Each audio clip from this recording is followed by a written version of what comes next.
Hello, this is Jonathan Vladimir Howry, and this is once again going to be Poetry Thursday, where I read a poem that I like.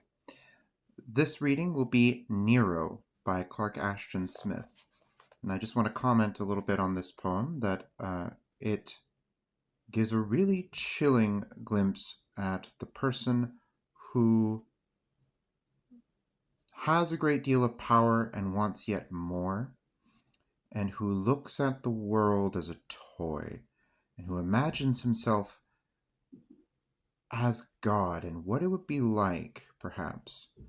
if a human being who had not been particularly lifted into nobility desired the scope of godhood for their pleasures. So this rather gruesome read from Clark Ashton Smith, Nero. This Rome, that was the toil of many men, the consummation of laborious years, fulfilment's crown to visions of the dead, and image of the wide desire of kings, is made my darkling dreams' effulgency, fuel of vision, brief embodiment of wandering will and wastage of the strong, fierce ecstasy of one tremendous hour, when ages piled on ages like a pyre, flamed to the years behind and years to be.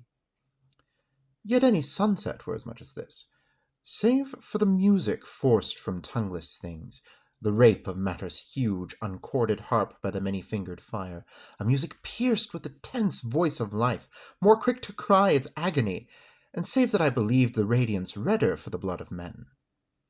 Destruction hastens and intensifies the process that is beauty, manifests ranges of form unknown before, and gives motion and voice and hue where otherwise bleak inexpressiveness had leveled all. If one create, there is the lengthy toil, the labored years and days league toward an end less than the measure of desire, mayhap, after the sure consuming of all strength and strain of faculties that otherwhere were loosed upon enjoyment, and at last remains to one capacity nor power for pleasure in the thing that he hath made. But on destruction hangs but little use of time and faculty, but all is turned to the one purpose, unobstructed, pure, of sensuous rapture with an observant joy, and from the intensities of death and ruin one draws a heightened and completer life, and both extends and vindicates himself. I would I were a god, with all the scope of attributes that are the essential core of godhead, and its visibility. I am but an emperor, and hold a while the power to hasten death upon its way, and cry a halt to warn and lagging life for others, but for my own self may not delay the one nor bid the other speed.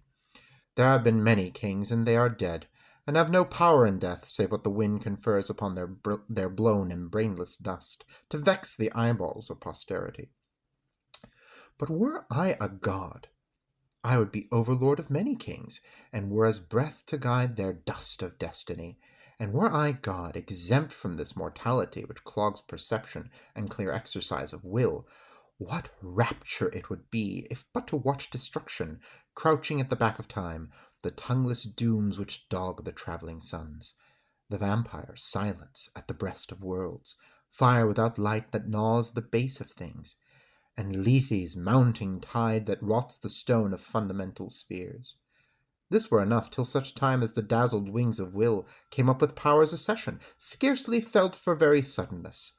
Then I would urge the strong contention and conflicting might of chaos and creation, matching them, those immemorial powers inimical, and all their stars and gulfs subservient, dynasts of time and anarchs of the dark, in closer war reverseless, and would set new discord at the universal core, a Samson principle, to bring it down in one magnificence of ruin. Yea, the monster Chaos were mine unleashed hound, and all my power destruction's own right arm.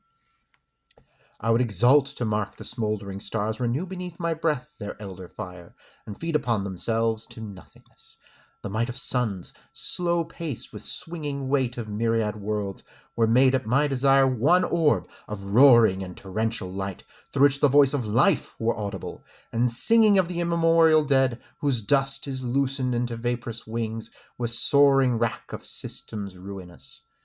And were I weary of the glare of these, I would tear out the eyes of light and stand above a chaos of extinguished suns that crowd and grind and shiver thunderously, lending vast voice and motion by no ray to the stretched silence of the blinded gulfs. Thus would I give my Godhead space and speech for its assertion, and thus pleasure it, hastening the feet of time with cast of worlds like careless pebbles, or with shattered suns, brightening the aspect of eternity.